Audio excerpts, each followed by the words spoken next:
백종원 신화의 금이 간 첫 번째 사건이 연돈 폴카츠 사태입니다. 더본코리아는 공정위 중재안을 거부했었죠. 법대로 하자, 이게 백종원의 선택이었습니다. 공정위와 더본 양측을 취한 결과 연돈 폴카츠 사태에 대한 공정거래위원회 심사 보고서가 더본코리아에 송부됐습니다. 현재 공정위 조사과에서 심판과로 넘어갔다고 합니다. 경미한 사안이면 조사관 전결로 끝나는데 그건 아니라는 거죠. 8월 중 아니면 늦어도 9월 초에는 소위원회가 열리고 연돈 폴카츠 사태에 대한 의결을 할 겁니다. 나머지 점주들은 신났어요 라는 말로 망해가던 가맹점주들 가슴에 대못을 박았던 백종원에게 공정위가 어떤 결정을 내놓을지 궁금합니다. 부디 공정위가 상식적인 결과를 도출해서 앞으로 가맹점주들이 본사에 당당한 목소리를 낼 수 있는 시발점이 되길 기대합니다. 공정위에서 처분 통지서가 나오면 이 사건을 담당한 김재희 변호사님 모시고 리뷰를 하겠습니다. 오늘은 오래 사랑받는 프랜차이즈엔 뭔가 특별한 게 있다라는 제목으로 백종원이 배워야 할 프랜차이즈 철학에 대해서 이야기를 나눠보겠습니다. 저자 이름에 백종원이라고 나오는 초짜도 대박나는 전문 식당이라는 책이 있습니다. 이 책 126페이지에 백종원의 프랜차이즈 운영 전략이 나옵니다. 그런데 챕터 소제목이 조금 이상합니다. 카피로 성공한 프랜차이즈, 카피로 망한다. 백다방의 시작이었던 원조벅스 로고는 누가 봐도 스타벅스 카피처럼 보입니다. 해물떡찜 0410에서 팔던 똥튀김도 포항에서 이미 유행하던 음식 형태와 이름을 그대로 가져다 쓴 메뉴입니다. 한신포차라는 브랜드 이름도 카피입니다. 그래놓고 자기가 쓴 책에는 카피로 성공한 프랜차이즈, 카피로 망한다 라고 썼습니다. 자기 실현적 예언 같기도 하고 좀 이상합니다. 아무튼 이 챕터에서 백종원은 자신의 포차 경영 전략을 이렇게 설명합니다. 프랜차이즈 사업을 효율적으로 운영하려면 유행이나 트렌드가 바뀌었을 때나 경쟁업체가 많아졌을 때를 대비해서 새로운 브랜드를 다양하게 가지고 있어야 한다. 프랜차이즈 본사 대표 입장에서는 이렇게 말할 수 있죠. 그런데 전제가 있습니다. 상권 환경이 다른 몇몇 직영점을 통해서 자기 돈으로 충분히 브랜드 실험을 한 다음에 가맹점을 모집해야 합니다. 그래야 연돈 폴카츠 같은 집단적인 비극이 안 생깁니다. 극단적으로 낮은 직영점 비율을 유지하면서 언제든 갈아탈 수 있는 타 브랜드 문어발 전략을 펼친다? 그러면서 폐점률도 높다? 이런 프랜차이즈 회사들을 부르는 용어가 있죠. 떴다방 프랜차이즈. 더본코리아가 살아남으려면 이런 떴다방이 아님을 스스로 입증해야 합니다. 백종원의 50개 브랜드 중 절반 이상 문 닫은 이유가 무엇일까요? 저는 프랜차이즈라는 업을 바라보는 백종원의 관점에 근본적인 원인이 있다고 생각합니다. 방송주도 성장과 다 브랜드 문어발 확장이 백종원 입장에서는 가장 효율적이겠죠. 잘 안 되면 새 브랜드로 무게중심을 옮기면 되니까. 가맹점주들은 어떡합니까? 백종원에게 한 브랜드는 50개 포트폴리오 중 하나였지만 점주에게는 그게 전부였거든요. 오래 사랑받는 프랜차이즈 브랜드 중에는 백종원식 문어발 다 브랜드 전략과는 완전히 다른 비효율적인 길을 선택해서 성공한 회사들이 있습니다. 오지나에서 소개해드린 미국의 칙필레와 일본의 코코 이치방야입니다. 한국에 바로 적용하기 어려운 먼 나라 이야기일 수도 있습니다. 칙필레와 코코 이치방야도 문제가 있겠죠.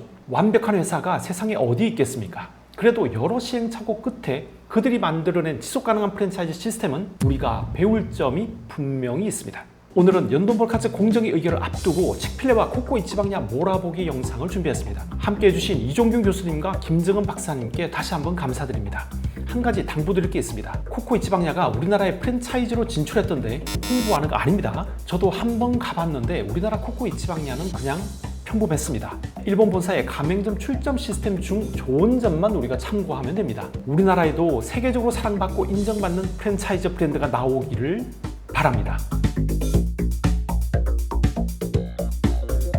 오늘은 미국입니다. 미국의 대표적인 프랜차이즈 브랜드가 찾은 지속 가능한 성장의 해법에 대해 얘기 나누겠습니다. 먼저 흥미로운 기사 제목을 하나 소개해 드리겠습니다. 백종원 대표가 프랜차이즈 점주가 된다면. 서울경제신문 정혜진 실리콘밸리 특파원이 백종원 대표가 본받아야 할 미국의 프랜차이즈 브랜드로 칙필레를 소개한 기사입니다.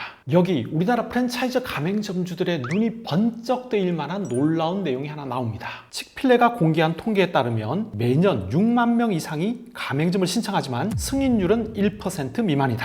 놀랍습니다. 가맹점주를 하겠다고 매년 6만 명이 줄 서는 프랜차이즈 브랜드, 그게 칙필레입니다. 정혜진 특파원은 백종원 대표가 지향해야 될 프랜차이즈 브랜드가 바로 칙필레라는 겁니다. 아니 어떻게 더본코리아를 칙필레에 갖다 대냐, 이건 칙필레에 대한 모독이야 생각하는 분들도 있을 거예요. 알죠. 지금은 하늘과 땅 차이입니다. 그래도 높은 꿈은 꿀 수 있잖아요. 오늘 영상은 세계적인 프랜차이즈 브랜드를 만들겠다 이런 꿈을 가진 분들이 백종원의 길 말고 칙필레의 길을 선택하길 응원하는 마음으로 만들었습니다. 미국 제임스 메디슨 대학 경영학과에서 창업학을 가르치는 이종균 교수님과 함께 칙필레에 대해서, 칙필레와 더본코리아의 결정적 차이점에 대해서, 또 우리가 배울 점은 무엇인지 알아보겠습니다. 매년 60에서 70여 개 국가에서 창업 관련 데이터 수집해서 발표하고 있는 잼이라고 불리는 데이터에 따르면 창업 의도 그리고 초기 창업 활동의 경우 미국은 24%, 한국은 12%로 미국이 한국에 비해서 일반적으로 창업에 훨씬 더 관심이 높다라고 볼 수 있을 것 같고요. 그렇지만 한국과 미국의 자영업자 비중을 또 비교해 본다면 미국은 이제 6% 정도밖에 되지 않는 반면 한국은 23%로 자영업 비중이 훨씬 더 미국보다 높다라고 볼 수 있는데요. 잼 데이터가 말하는 건 이거네요. 창업에 대한 관심은 미국이 훨씬 크다. 미국은 기회포착형 창업이 굉장히 비율이 높고 한국은 생계형 창업이 높다. 아마도 한국의 조기 퇴직 그리고 불안한 노후 금융 상태로 인하여 프랜차이즈를 포함한 생계형 창업이 한국에서 많지 않나. 그래서 많이 만들고 빨리 망할 수밖에 없는 자영업 지옥이 펼쳐질 수밖에 없는 환경이다.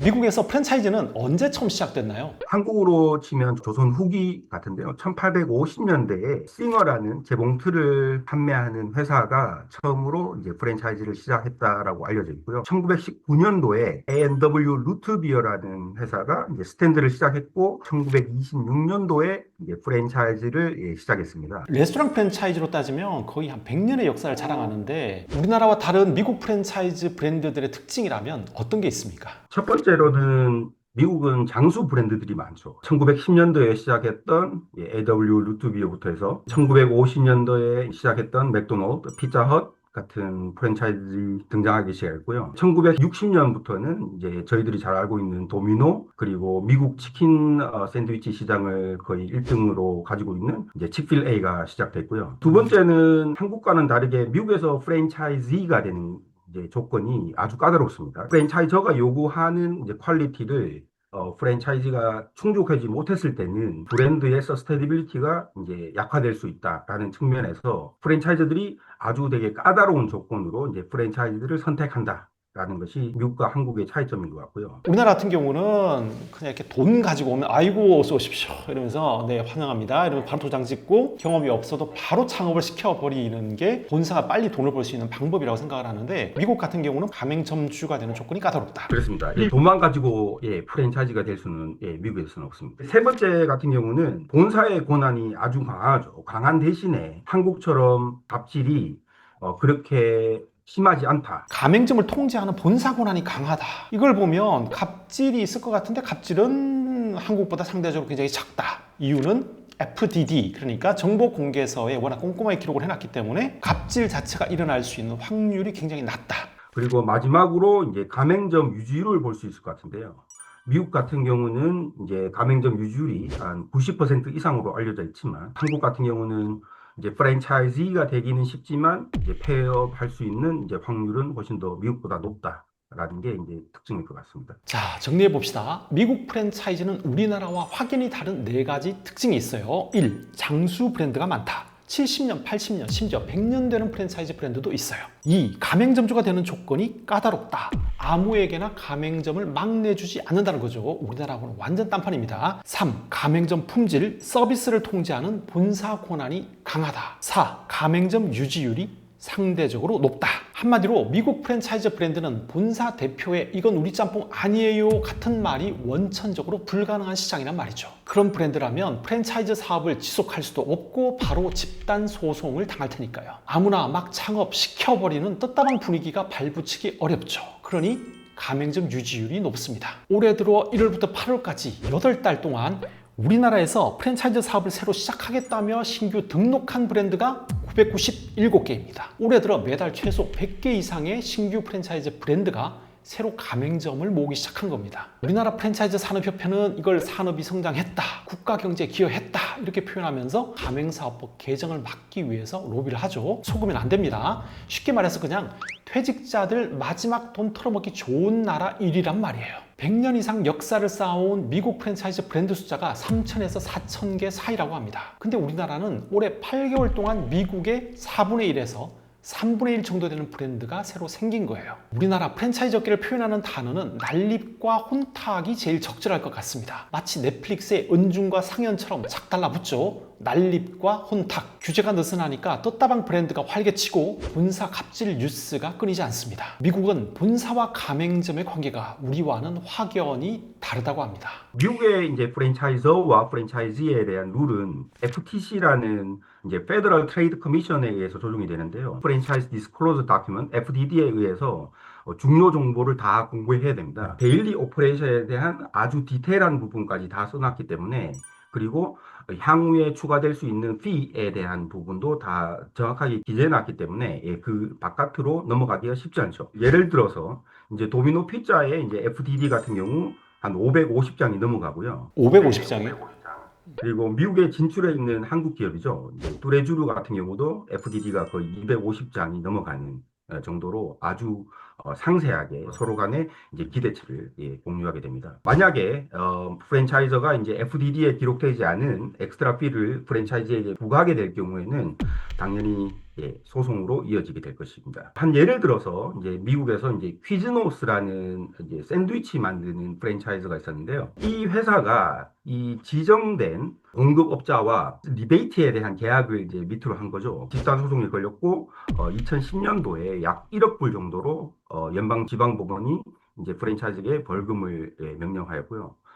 그 후 당연히 프랜차이저는 파산 신청을 할 수밖에 없는 상황이 됐습니다. 미국은 프랜차이즈와 프랜차이지, 즉 본사와 가맹점의 권리와 의무를 FDD, 즉 정보공개서에 상세하고 투명하게 기록해 공개하고 있습니다. 워낙 꼼꼼하게 규정해 놓았기 때문에 불공정 행위와 분쟁 발생 가능성을 사전에 차단한다는 거죠. 도미노 피자 정보 공개서가 무려 550페이지가 넘습니다. 거의 벽돌책이에요. 자, 정보 공개서가 이 책의 2배 정도 분량이란 겁니다. 본사가 정보 공개서에서 조금이라도 벗어나면 바로 집단 소송으로 이어집니다. 가맹점의 품질과 서비스를 통제하는 본사의 권한이 강해도 갑질 문제가 불거질 가능성이 낮죠. 말로만 상생이 아니라 투명한 상생 경영 실천이 아니면 프랜차이즈 브랜드가 생존할 수 없는 구조인 겁니다. 우리나라도 이걸 강제해야 세계적인 프랜차이즈 브랜드가 탄생합니다. 규제를 풀어주면 기업 활동이 자유로워져서 산업이 커지고 세계적인 브랜드가 나올 것 같죠.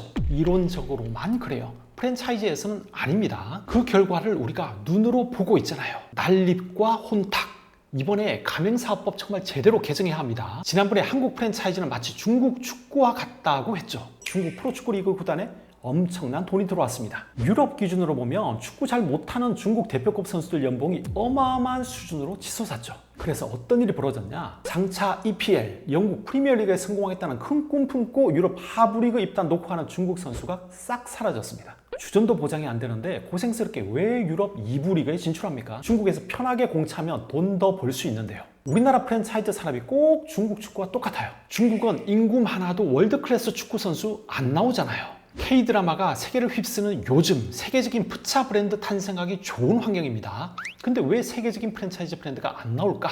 빠르게 많이 창업시켜 버리기만 하면 제일 빠르게 돈을 많이 벌 수 있는 나라, 퇴직자들의 눈물이 강처럼 흐르는 나라, 프랜차이즈 브랜드 숫자 세계 1위 나라의 슬픈 자화상입니다. 미국 프랜차이즈 브랜드 칙필레의 가맹점주가 되기 위해서 엄청난 경쟁률을 보였다라는 기사가 국내에서 화제가 된 적이 있습니다. 그러니까 칙필레는 자본과 열정이 있다고 해서 아무나 막 창업할 수 있는 그런 브랜드가 아니더라고요. 칙필레가 공개한 이제 통계에 따르면 매년 한 6만 명 이상이 이제 가맹점 신청을 한다고 하네요. 이제 그렇지만 이제 승인율은 0.1%에서 0.2% 사이니까요. 이제 하버드 대학교의 이제 입학 어셉턴스 레이트가 3.5%.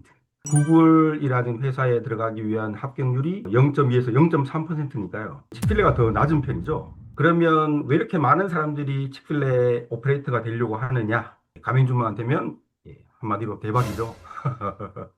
참 놀랍습니다. 이게 프랜차이즈 가맹점주가 되기가 하버드 대학 들어가기보다 어렵다. 구글에서 취업 승인 받는 확률보다 훨씬 낮다. 칙필레가 어떤 회사이길래 점주가 되려고 이 난리인 겁니까? 칙필레는 1967년 이제 조지아 아틀란타에서 시작한 치킨 샌드위치와 이제 와플 감자칩으로 유명한 레스토랑 체인인데요. 2025년 7월 기준 3,300여 개의 스토어들이 미국에서 운영되고 있고 캐나다 그리고 푸에르토리코까지 이제 지점을 확대해서 운영하고 있고요. 연간 한 10% 이상의 매출 성장을 보여주고 있는데요. 미국에서 가장 큰 프랜차이즈로 할 수 있는 맥도날드가 매출 성장률이 연간 1에서 2%밖에 안 된다고 보면 치필레의 10% 매출 성장률이라는 것은 아주 놀랍다라고 할 수 있을 것 같고요. 치필레의 인기가 아마 이 회사의 독특한 설립 목적에 있지 않나라고 생각이 되고요. 회사의 홈페이지에 보시면 우리에게 맡겨진 모든 것을 성실히 관리함으로써 하느님께 영광을 돌리고 치필레와 만나는 모든 사람에게 선한 영향력을 미친다. 단순히 수익에 대한 극대화를 이제 이 회사의 목표로 하지 않고 지역 사회에 대한 긍정적 영향, 그리고 소외된 사람들에 대한 봉사 지원, 이런 것을 통해서 이제 치필레가 성취하고자 하는 것이 다른 회사들과 큰 차별점이 있다. 그래서 그 치필레에서 일하는 사람이 훨씬 더 동기부여가 되고 있고, 두 번째는 치필레 같은 경우는 패런트 프렌들리 메뉴를 처음으로 만든 회사다라고 얘기하고 있거든요. 미국에서 많은 프랜차이즈들이 있지만 부모님들이 아이를 데리고 패스트푸드의 프랜차이즈를 가기가 되게 솔직히 제의식이 느껴지거든요. 탄산음료를 먹여야 되고 패스트푸드이 이렇게 건강에 좋지 않다라는 생각이 있지만 네네. 치필레 블루 컵, 그 다음에 뭐 그릴 샌드위치 이런 것들은 이제 아이들한테 건강에 그렇게 나쁘지 않은 그런 음식으로 알려져 있기 때문에 그렇게 제의식을 느끼지 않고 부모로서 데리고 갈 수 있는 아주 특이한 패스트푸드 레스토랑이라고 할 수 있을 것 같습니다. 치필레의 오퍼레이터, 즉 프랜차이즈 가맹점주가 되기 위해서 매년 6만 명 이상이 모이는 이유는 한마디로 회사가 돈도 잘 벌고 성장성도 좋고 지역사회와의 관계와 평판도 좋고 건강에도 나쁘지 않은 패스트푸드 음식을 내기 때문이란 겁니다. 바늘 구멍을 뚫고 치필레 점주가 됐어요. 뭐가 제일 좋다 그러던가요? 제 지인 중에 치필레 오퍼레이터를 하시는 분이 계시는데요. 물론 일은 힘들지만 이분은 주당 한 60시간 이상 일한다고 하시는데요. 금전적인 보상뿐만 아니라 이제 치필레의 오퍼레이터로서 다양한 부분에서 이제 커뮤니티와 함께 할 수 있는 부분, 그리고 커뮤니티에 봉사할 수 있는 부분에 대해서 자기의 삶의 목적과 부합하다.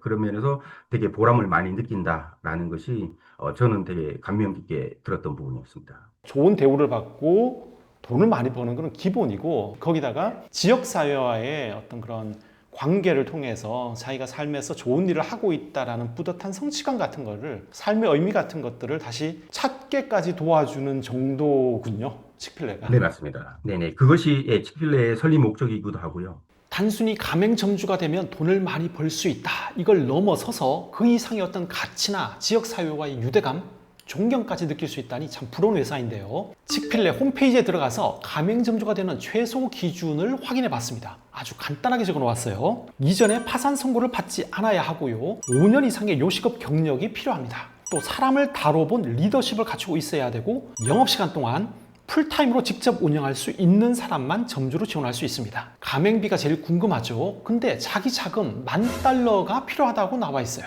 우리 돈 약 1,400만 원으로 치필레를 시작할 수 있다는 겁니다.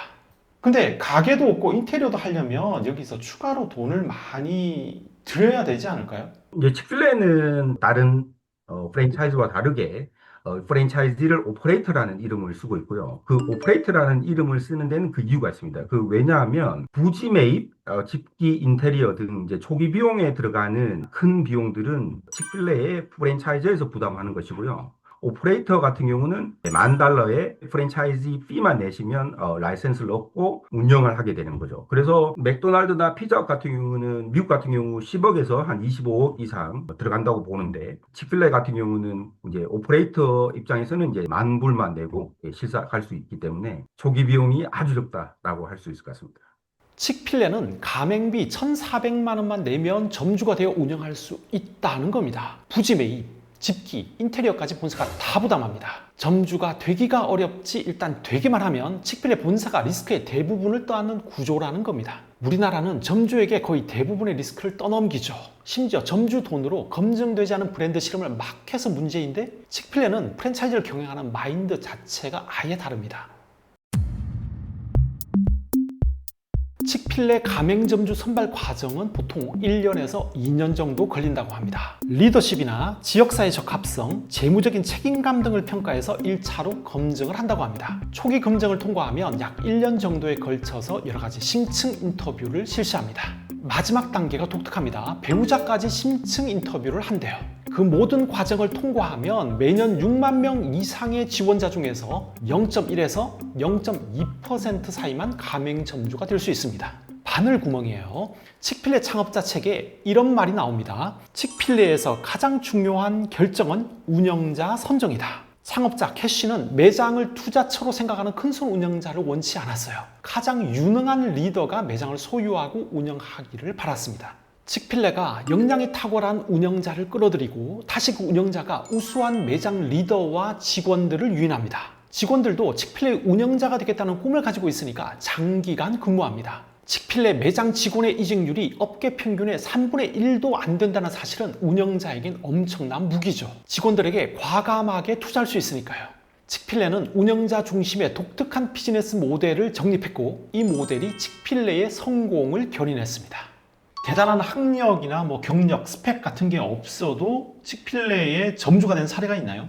네네. 평균 오퍼레이트 나이는 한 35세에서 45세 정도로 알려져 있고요. 가장 어린 오퍼레이터는 27세에 됐다고 알려져 있기 때문에 아주 다양한 배경의 사람들이 이제 오퍼레이터가 되는 것으로 파악되고 있고요. 아주 특별한 배경이 없더라도 칙필레의 설립 목적에 맞는 리더십 그리고 커뮤니티에 대한 봉사의 마음을 가지고 있으면 또 칙필레와 함께 인생을 투자할 사람이라면 오퍼레이터가 될 수 있다. 이렇게 알려져 있습니다. 칙필레의 직원으로 들어와서 트레이닝을 받아가지고 칙필레 오퍼레이터, 그러니까 칙필레 가맹점주가 된 경우가 전체 가맹점주들 중에서 한 몇 퍼센트 정도다 이런 통계가 나와 있는 게 있습니까? 네, 최근 5년간 칙필레 오퍼레이터로 선정된 사람들을 봤을 때 약 95% 이상이 칙필레에서 이제 직원으로 일했던 사람들이라고 알려져 있고요. 제가 아는 칙필레에서 지금 오퍼레이터로 일하고 계시는 분은 ROTC에서 이제 미국 육군 장교로 은퇴하시고 은퇴 후에 타 레스토랑에서 한 5년 이상 운영하시다가 칙필레 오퍼레이터가 된 경우입니다. 또 칙필레가 리더십 디벨롭먼트 프로그램, 짧게는 LDP라고 하는데요. 한 2에서 3년간 월급을 받으면서 칙필레의 다양한 지점에서 이제 다양한 역할을 이제 경험해보고 오퍼레이터로 신청해서 이제 되는 경우도 간혹 있다라고 이제 알려져 있습니다. 최근 5년간 가맹점주로 선발된 사람들의 95% 이상이 칙필레에서 직원으로 일했던 사람들이다. 리더십 프로그램으로 예비 가맹점주를 키운다. 이것만 보면 지난번에 말씀드린 코코이치의 블룸 시스템과 비슷합니다. 디테일은 달라도 결과적으로 비슷해요. 자기 자본이 없어도 본사 지원으로 가맹점주가 될 수 있는 시스템이에요. 만약 제가 오퍼레이터가 되겠다는 꿈을 안고 칙필레에 입사했다면 정말 열심히 일할 것 같아요. 아까 칙필레 가맹점주가 되면 대박이라고 말씀해 주셨는데 칙필레 점주가 되면은 1년에 얼마 번다, 순수입이 얼마다 이런 보도라든지 통계 같은 게 있습니까? 칙필레 오퍼레이터 경우는 평균적으로 약 200K, 그러니까 200K US 달러니까 이제 한국 돈으로 하면 2억 8천 버는 것으로 알고 있고요. 매장의 위치나 이제 사이즈에 따라 차이가 있겠고, 이제 많이 버는 곳, 많이 이제 손님들이 많은 곳은 오퍼레이터가 1 밀리언 US 달러 정도 번다고 알고 있습니다. 100만 달러면 14억이잖아요. 와, 리스크도 본사가 대부분 부담하는데 많이 버는 점주는 1년에 무려 14억을 번다? 가맹점주로 6만 명 이상이 지원하는 이유가 있었습니다. 근데 돈이 다가 아니에요. 더 놀라운 건 칙필레 오퍼레이터로 지역사회에 기여한다는 자긍심까지 준다는 겁니다. 대단합니다. 여기서 한 가지 궁금증이 생깁니다. 본사가 초기 리스크의 대부분을 부담하는데 칙필레 본사와 가맹점주, 그러니까 오퍼레이터와의 수익 배분은 어떤 기준으로 하는 걸까요? 초기 비용 같은 경우는 당연히 프랜차이저에서 이제 전액 부담하는 걸로 되어 있고요. 스토어가 오픈해서 운영하면서 나오게 되는 매출에서 오퍼레이터는 15% 정도를 이제 프랜차이저에 제공을 해야 되고요. 그 다음에 광고 기여금 같은 경우는 매출에서 맥스 3.25%까지 본사에 제출을 해야 됩니다. 그래서 이제 매출에서 운영비 그리고 로열티를 제외하고 순수익에서 본사와 이제 절반 오퍼레이터와 나누게 되는데요. 그러니까 이렇군요. 본사에 기본적으로 매출에서 로열티 15%를 내고 본사가 광고를 할 테니까 그 광고 액수에 따라서 광고 기여금을 내는데 그거는 0%에서 최대 3.25%까지 광고 기여금을 내고 네. 이런 모든 본사에 내는 비용이나 뭐 운영상의 여러 가지 비용을 제외하고 순수입이 남으면 그걸 본사와 반반 나눈다. 그렇습니다. 잘만 운영하면 정말 큰 돈을 벌 수도 있겠다라는 생각이 들거든요. 그리고 네. 가맹점이 잘 되면 잘 될수록 본사하고 오퍼레이터, 점주가 함께 성장하는 그런 구도구나. 네, 그렇습니다. 60시간이 아니고 뭐 80, 100시간이라도 열심히 할 것 같은데요. 아마 프랜차이즈와 프랜차이즈는 거의 가족 관계라고 보면 될 것 같고요. 가족이 잘 돼야 모두 다 잘 되는 이런 구조 시스템을 만들어 놓은 것 같습니다. 이게 제일 중요한 포인트입니다. 본사와 가맹점주가 같은 목표를 향해 최선을 다하는 구조예요. 가맹점이 잘 되고 성장해야 본사도 성장할 수 있어요. 우리나라처럼 차액 가맹금 왕창 남겨서 가맹점이 힘들어도 본사는 돈을 벌겠다 이런 마인드가 아니에요. 칙필레는 그냥 시스템 자체가 상생을 해야 회사가 잘 되도록 만들어 놓았어요. 우리나라 푸차들도 좀 이랬으면 좋겠어요. 점주가 잘 돼야만 본사가 잘 되도록 말이죠. 자, 그럼 칙필레의 회사 실적은 어떨까요? 평균적으로 스토어당 이제 9.3 밀리언, 그러니까 한국 돈으로 하면 130억 정도 연간 매출이 발생하는 것으로 알려져 있고요. 점포당 네네. 매출이 130억이요. 네네, 그렇습니다. 130억 평균적으로. 정도고요. 네네. 점포당 평균 매출이 130억이다, 연간. 아, 이거는 뭐 하나하나가 그냥 중소기업이네요. 그렇습니다. 네, 가끔 토요일 날 점심 때 이렇게 치필레 매장 가서 줄 서면요. 너무 오래 기다려서 힘들어요. 이 회사가 아직까지 상장이 되지 않은 회사라서 정확하게 파악할 수는 없는데요. 여러 가지 기사를 이제 찾아보면 2023년 경우에 미국 내 시스템 전체 매출, 그래서 치필레 전체에서 가져간 매출이 21 빌리언 US 달러이고요. 그리고 2024년에는 소폭 증가해서 22.7 빌리언이거든요. 그래서 이게 한국 돈으로 바꿀 경우 31조 8천억 정도 매출을 이제 미국에서 올린 것으로 알려져 있습니다. 매장당 평균 연간 매출액이 무려 130억이랍니다. 그리고 시스템 와이드 세일즈, 그러니까 프랜차이즈 전체 네트워크 기준 매출이 31조 8천억입니다. 어마어마하죠. 위대한 치킨의 탄생, 이 책을 보니까 칙필레 창업자 트루의 캐시의 타협 불가 재무 원칙이 있습니다. 주식 공개 불가의 원칙. 칙필레는 상장해서 엑시트하는 게 목표가 아니에요. 주주의 이익과 가맹점 그리고 지역사회 공동체의 이익이 충돌할 수 있는 가능성을 아예 차단하겠다는 겁니다. 근데 우리나라 프랜차이즈는 상장만 하면 고점 찍고 스스로 무너졌어요. 저는 주주의 이익과 가맹점주의 이익이 충돌하지 않도록 시스템을 설계한 프랜차이즈 본사만 상장시켜 줘야 한다고 생각합니다. 근데 슬프게도 이 기준이라면 사실상 우리나라에서는 상장할 만한 푸차 본사가 아예 없는 거죠. 실적이 어마어마한데 근데 일요일은 모든 매장이 다 문을 닫는다면서요. 네, 그렇습니다. 일요일과 크리스마스는 영업을 하지 않는 것으로 또 알려져 있어서 많은 사람들이 놀라는데요. 창업자가 철저한 기독교적 신념으로 이 회사를 설립했고요. 그래서 일요일 날은 종교적인 목적으로 이제 과감히 영업을 하지 않는 정책을 계속 이어오고 있습니다. 이게 궁금합니다. 가맹점 유지율이 어떻게 됩니까? 칙필레 같은 경우는 96% 정도라고 알려져 있는데요. 그 말은 4%가 폐업을 했다라는 얘기는 아니고요. 다른 개인적인 사유로 칙필레에서 떠났다. 이렇게 파악되고 있고요. 가맹점 유지율이 96%고 4%는 개인적인 이유, 뭐 노령, 건강, 가족 어떤 그런 뭐 문제 혹은 개인이 어디 뭐 이주를 한다든지 그런 걸로 인해서 저 이제 그만해야 될 것 같습니다. 은퇴해야 될 것 같습니다. 하고 은퇴하는 경우지 폐업률이 4%라는 얘기가 아니군요. 칙필레 스토어가 문을 닫았다라는 얘기를 한다면 아무도 믿지 않을 겁니다. 그만큼 그냥 뭐 어디에 있는 점포건 어느 정도 이상의 장사는 다 잘 되고 있다 이런 말이고요. 네. 마지막으로 한국 프랜차이즈 회사들이 미국에서 배워야 할 점이 있다면 어떤 게 있을까요? 미국 같은 경우 하나의 브랜드를 가지고 100년 이상 갈 수 있는 프랜차이즈 브랜드를 만들려고 한다면 한국에서는 너무 다양한 브랜드를 100개 이상의 브랜드를 가지고 포트폴리오를 운영하려고 하는 부분들이 강한 것 같아요. 그래서 이 100년 이상 가는 세계적인 브랜드를 가진 프랜차이즈 시스템을 만들어 가려면 결국 사람에 대한 투자 그리고 체계적인 시스템 서로에 대한 존경심이 있어야지만 이루어질 수 있지 않겠나. 그래서 좀 더 장기적으로 바라보고 이 프랜차이즈에 대한 존경 그리고 보호가 있어야지만 함께 상생할 수 있는 시스템이 이루어질 수 있다라고 생각이 듭니다. 칙필레 시스템은 떴다방이 활개치는 우리나라에서는 아예 불가능하다고 생각하는 분도 있을 거예요. 저건 칙필레 같은 대기업이나 할 수 있는 일이야. 더본코리아가 프랜차이즈 시가총액 1위인 우리나라에서는 불가능해. 저도 더본코리아를 보면 비관적인 생각이 들어요. 근데 칙필레도 처음부터 오늘날의 칙필레는 아니었어요.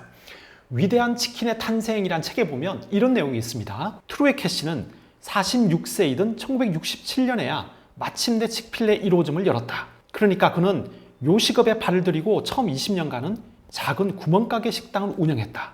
쉽게 말해 캐시는 사업가가 아니라 뼛속까지 음식 장사꾼이었다. 캐시는 프랜차이즈 시작하기 전에 동네 작은 구멍가게 식당으로 20년을 버텼답니다. 뼛속까지 음식 장사꾼이었던 사람이 이런 지속 가능한 놀라운 시스템을 만들어낸 거예요. 치킨 샌드위치는 미국에서 메이저 카테고리도 아니에요. 버티고 버티면서 큰 꿈을 꾸고 자기만의 지속 가능한 방법을 찾아낸 거예요. 더 놀라운 건 돈만 많이 번 게 아니라 가맹점들이 지역사회의 일원으로 존중받는 회사가 되었다는 겁니다. 칙필레와 더본코리아의 결정적 차이점이 뭘까요? 저는 창업자들의 경영 철학이라고 생각합니다. 트루의 캐시의 자서전에 칙필레 경영 철학을 잘 표현한 문장이 나옵니다. We are not in the chicken business. We are in the people business. 우리는 치킨 장사가 아니라 사람을 위한 일을 한다. 단순히 치킨 샌드위치를 파는 게 아니라 사람, 고객, 직원 중심의 기업이라는 확고한 철학을 가지고 있고 그게 칙필레 음식과 서비스에 그대로 표현되고 있습니다. 캐시의 확고한 경영 철학이 지속 가능한 시스템을 낳은 거죠. 더본코리아 백종원 대표의 경영 철학을 잘 표현한 문장은 무엇일까요? 전 잘 모르겠어요. 사람들에게 물어보면 그냥 이런 말만 떠오른답니다. 이거 우리 짬뽕 아니에요. 나머지 점주들은 신났어요. 이거 굉장히 슬픈 일이에요. 백종원 대표 말에는 사람이 없어요. 열심히 방송에 출연해서 많은 사람들을 빠르게 창업시켜버리겠다는 방송주도 성장 전략에서 무슨 경영 철학을 느낄 수가 있겠습니까? 백종원 대표가 스스로에게 질문을 던져보면 좋겠습니다. 내가 만약 프랜차이즈 가맹점주가 되기 위해 브랜드를 선택할 수 있다면 과연 어떤 브랜드를 선택할 것인가? 칙필레는 지난해 미국 소비자 만족 지수 패스트푸드 부문에서 83점을 기록해서 1위를 차지했는데 무려 10년 연속 1위였답니다. 칙필레는 요란하게 상생을 광고하지 않습니다. 그냥 상생을 실천해버립니다. 오늘날 미국 전역의 칙필레 매장에서 일하는 직원을 합치면 10만 명에 육박하고 일요일은 문을 닫는데도 하루 평균 300만 명, 연간 11억 명이 칙필레를 찾습니다. 2017년에 쓴 책에 나오는 글입니다. 지금의 칙필레는 훨씬 더 성장했겠죠. 우리나라에도 칙필레 같은 자기만의 철학을 끝까지 밀어붙이는 세계적인 프랜차이즈 회사가 꼭 나오기를 바랍니다. 2025년 1월부터 8월까지 8달 동안 우리나라에서 프랜차이즈 사업을 시작하겠다며 등록한 신규 브랜드는 997개에 달했습니다. 올해 들어 매달 최소 100개 이상의 신규 프랜차이즈 브랜드가 새로 가맹점을 모으기 시작한 겁니다. 미국의 프랜차이즈 브랜드 수는 3,000에서 4,000개 사이로 알려져 있습니다. 근데 2024년 기준 공정위에 등록된 우리나라 프랜차이즈 브랜드 수는 무려 12,377개입니다. 미국 인구가 우리보다 약 6.65배 많은데 프랜차이즈 브랜드 숫자는 오히려 우리나라가 미국보다 3배에서 4배 가까이 많다는 겁니다. 이게 모든 비극의 시작입니다. 우리나라 프랜차이즈 업계를 표현하는 단어는 난립과 혼탁이 제일 적절할 것 같습니다. 한국은 미국, 일본보다 경제 규모가 작고 프랜차이즈 산업 역사도 짧아요. 하지만 브랜드 숫자 면에서는 두 나라를 훌쩍 뛰어넘는 세계 1위의 프랜차이즈 공화국입니다. 근데 세계 1위가 좋은 게 아니죠. 프랜차이즈 브랜드가 많다는 건 무슨 뜻일까요? 브랜드 만들기 쉽다, 혼탁하다, 영세하다, 빨리 망한다. 한마디로 퇴직자들 주머니 털어먹기 좋은 나라 1위라는 말입니다. 규제가 느슨하니까 한탕하고 뛰는 떴다방 브랜드가 많죠. 프랜차이즈 잔혹사가 계속되는 이유입니다. 자, 도소매나 서비스 프랜차이즈를 빼고 외식업만 보겠습니다. 공정위가 발표한 2024년 말 기준 외식업 프랜차이즈 브랜드 수는 9,873개입니다. 외식업 가맹점 수는 몇 개일까요? 18만 942개로 나옵니다. 브랜드 숫자에 비해 가맹점 숫자는 생각보다 많지는 않죠. 왜냐? 영세 브랜드가 많아서 그래요. 외식업 프랜차이즈 기준 가맹점 100개 이상 되는 브랜드는 3.1%에 불과합니다. 10개에서 99개는 21.4%, 10개 미만의 가맹점을 보유한 영세 브랜드가 74.5%를 차지합니다. 이웃나라 일본은 어떨까요? 조선일보 기사에 따르면 일본의 프랜차이즈 브랜드는 1285개라고 합니다. 일본 인구가 우리보다 약 2.4배 정도 많지만 프랜차이즈 브랜드 숫자는 겨우 우리나라의 10% 남짓밖에 안 된다는 겁니다. 브랜드 숫자만 봐도 한국과 일본의 프랜차이즈 문화는 확실히 다른 것 같아요. 오늘은 오랫동안 일본에 살고 있는 김정은 박사님과 함께 일본의 대표적인 외식 프랜차이즈 기업 코코 이치방야의 독특한 시스템에 대해 알아보겠습니다. 우리나라 프랜차이즈 시가총액 1위 기업 더본 코리아와의 결정적 차이점은 무엇이고 우리가 배울 점은 없는지 알아보겠습니다.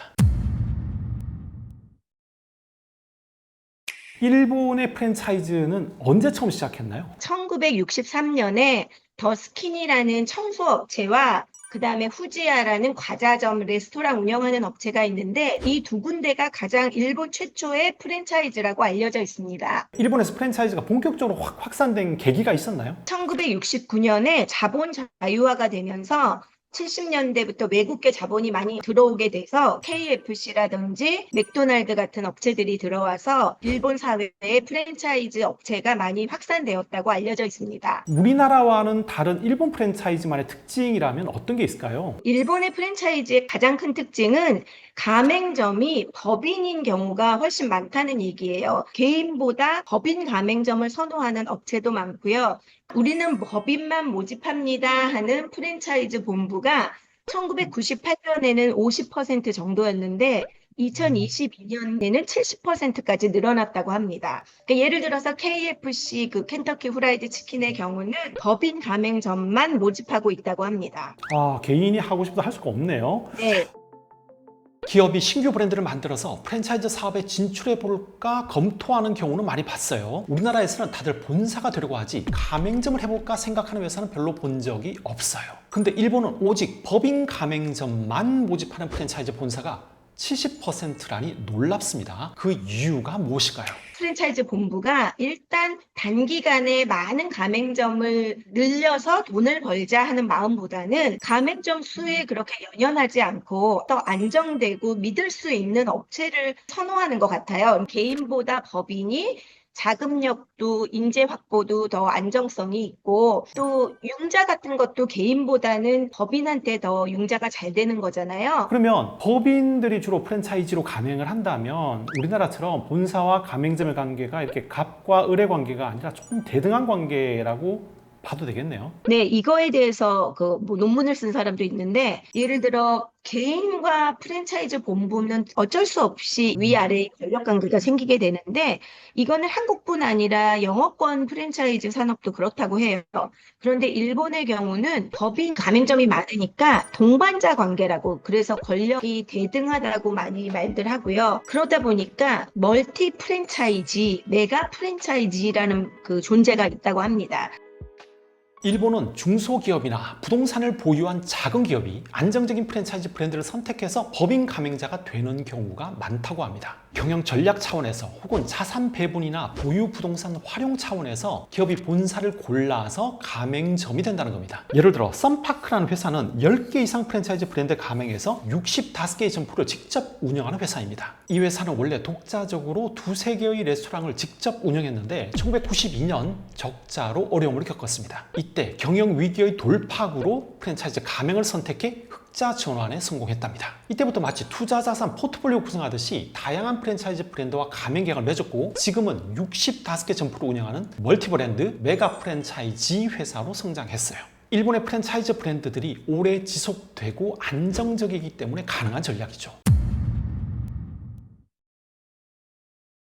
일본 프랜차이즈 회사들이 활용하는 여러 가지 제도들 중에서 우리나라에도 좀 도입을 하면 괜찮겠다, 좀 본받을 만한 사례다 이런 게 있으면 좀 알려주십시오. 프랜차이즈라는 건 어쩌면 진입하기가 되게 쉽다고 모두들 생각하고 있잖아요. 프랜차이즈 본부의 힘을 빌려서 내가 오너가 돼서 사업을 하면은 쉽게 돈을 벌 수 있다는 인상을 받는데 일본의 경우는 일단 준비를 많이 하는 것 같아요. 예를 들어서 한국에도 있으면 좋겠다 싶은 그런 시스템은 일본의 코코 이치방야라는 카레 체인점이 있는데요. 카레만을 전문으로 하는 체인점 중에는 독보적으로 위에 있는 아주 큰 업체인데요. 그 업체의 경우는 그냥 일반적으로 프랜차이즈 모집을 안 한다고 해요. 제가 그냥 하고 싶다 찾아간다고 해서 할 수 있는 게 아닌가요? 돈이 있어서 내가 내겠습니다고 해서 낼 수 있는 게 아니라 블룸이라고 영어로의 개화한다는, 꽃을 피운다는 그 블룸 시스템이라고 해서 일단 코코 이치방야라는 회사의 사원으로서 들어와서 아주 밑에서부터 지점 한 매장의 작은 일부터 시작해서 점점 등급을 나눠서 그 등급을 다 클리어해야만 독립할 수 있는 자격이 주어진다는 그런 시스템을 지금 활용하고 있다고 하거든요. 블룸 시스템만으로 그러면 신규 가맹점이 충당이 되는 건가요? 프랜차이즈를 모집하고 있다고 해요. 정직원으로 입사해서 안정적으로 월급을 받으면서 매장 운영의 노하우를 여러 지점에 걸쳐 다 배운 다음에 나 독립하겠습니다. 자격이 갖춰지면 신청할 수 있다는 거네요. 네, 그렇습니다.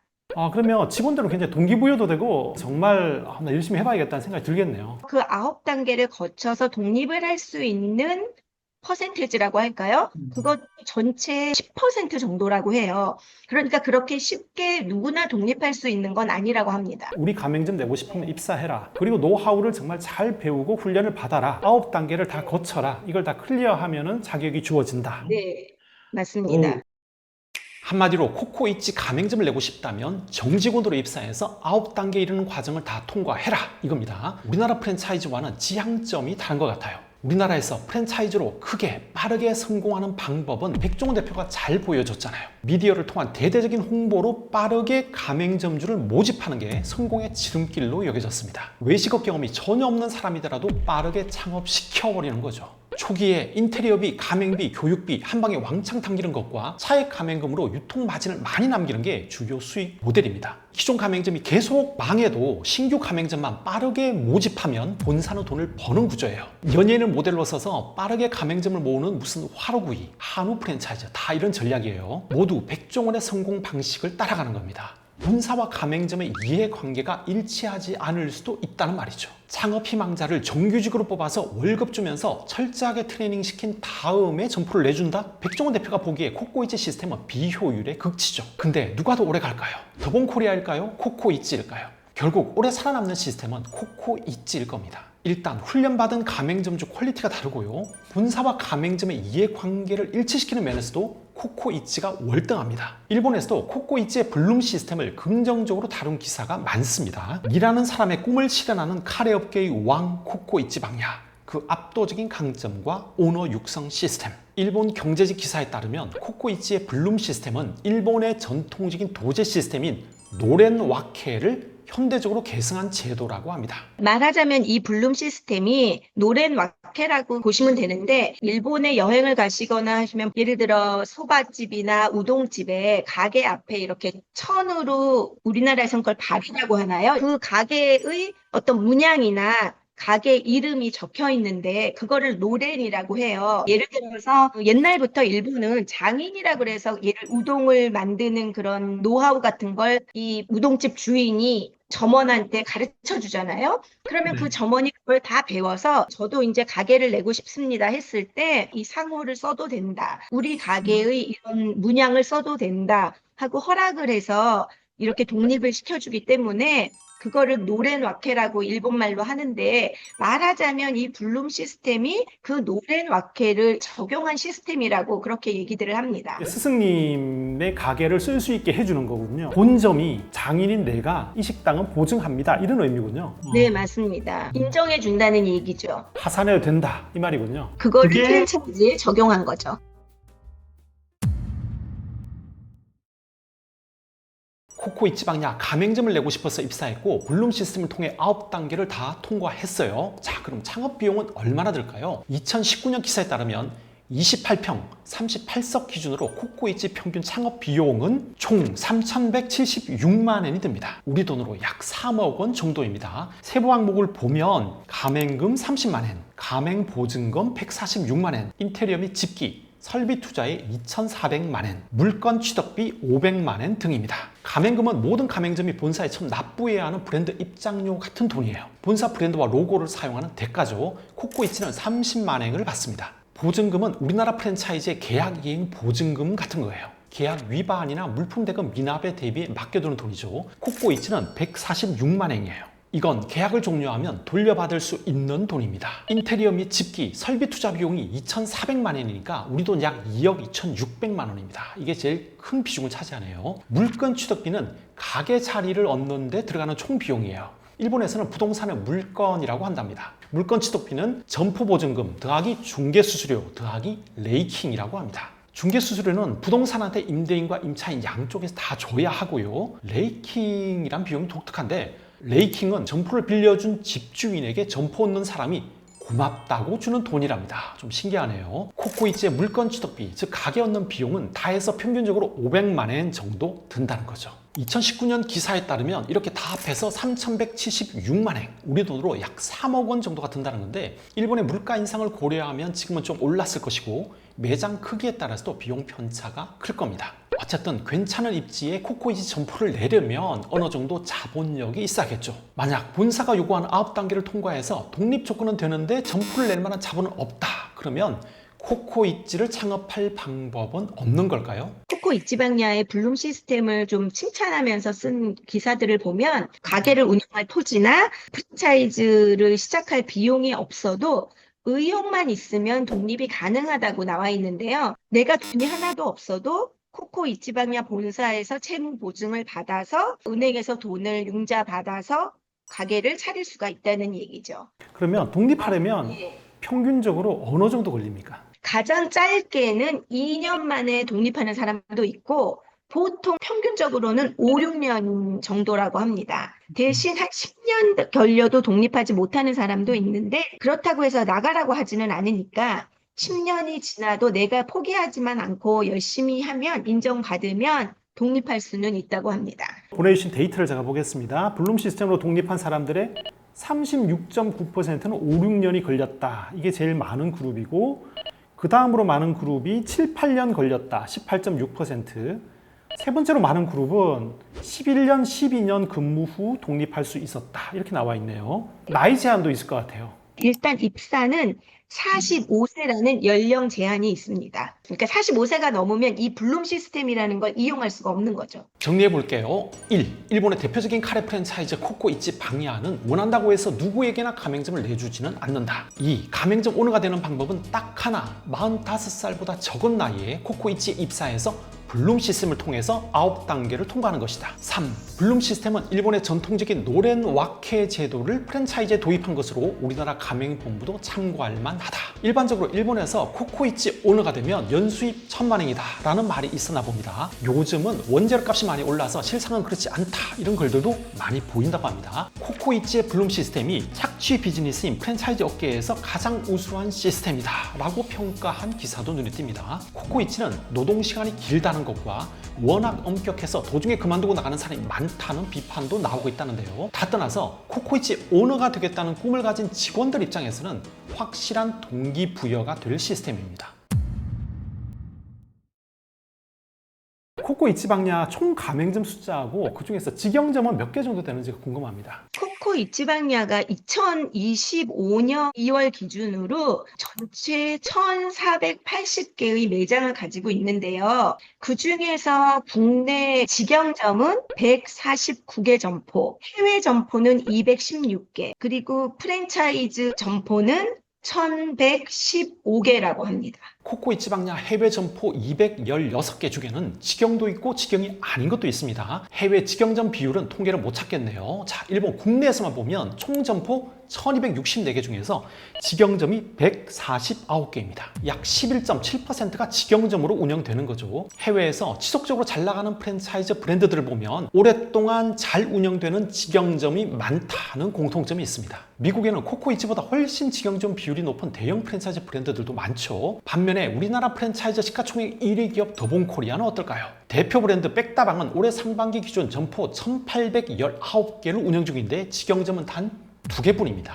홍콩 반점과 한신포차는 아예 직영점이 하나도 없습니다. 직영점 운영 수익률이 높다면 당연히 직영으로 많이 했겠죠. 우리가 직영으로 운영하는 데는 이렇게 잘 됩니다 보여주면 가맹점 확보에 도움이 되지 않겠습니까? 본사도 직영점을 제대로 운영할 자신이 없으면서 신규 가맹점 확보에만 열을 올리는 건 정말 무책임한 짓입니다. 그럼 코코이치방야의 폐업률은 얼마나 될까요? 코코이치방야가 자신들이 독립시킨 그 가맹점이 얼마나 경영을 잘하고 있는지를 이제 자랑 삼아서 얘기를 하는 게 지난 10년간 그 독립한 오너들이 폐업하지 않고 경영을 안정적으로 계속하고 있는 비율이 91%나 된다. 이거를 가장 장점으로 들고 있습니다. 블룸 시스템 통해 가지고 신장 개업한 창업한 그런 점포들이 최근 10년간 91%나 계속 유지가 되고 있다.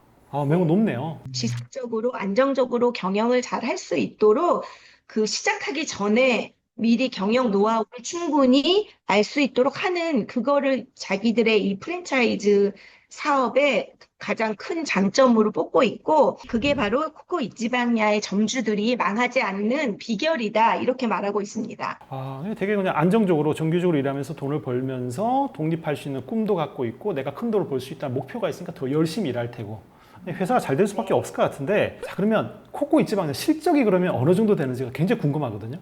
네, 본사 기준으로 매출은 610억엔 그리고 영업이익은 49억엔 정도입니다. 2025년 2월에 발표된 자료고요. 그러니까 우리 돈으로 치면 매출액이 5,740억 원, 영업이익은 461억 원이라고 할 수 있겠죠. 2024년 기준 더본코리아의 매출액은 4,643억 원, 영업이익은 360억 원입니다. 우리나라 프랜차이즈 시가총액 1위 기업 더본코리아가 정점이었을 때보다 코코이치방야가 매출은 약 24%, 영업이익은 28%나 더 많습니다. 영업이익도 꾸준히 우상향이에요. 안정성과 성장성 두 가지를 다 잡았어요. 올해 상반기 더본의 매출은 크게 줄었고 영업이익은 적자로 전환했습니다. 상장 시기에 맞춰 정점을 찍고 하락하는 전형적인 피크 아웃 상황이죠. 근데 더본코리아의 가맹사업 매출 비중이 85% 이상입니다. 코코이치의 블룸 시스템 같은 자신만의 지속 가능한 프랜차이즈 시스템을 만들어내지 못한다면 앞으로도 하락 추세를 돌리긴 어려울 겁니다. 자, 더본코리아와 코코이치방야의 결정적 차이점을 정리해 보겠습니다. 먼저 코코이치에서 제일 중요하게 생각하는 건 교육과 가맹점주 선발입니다.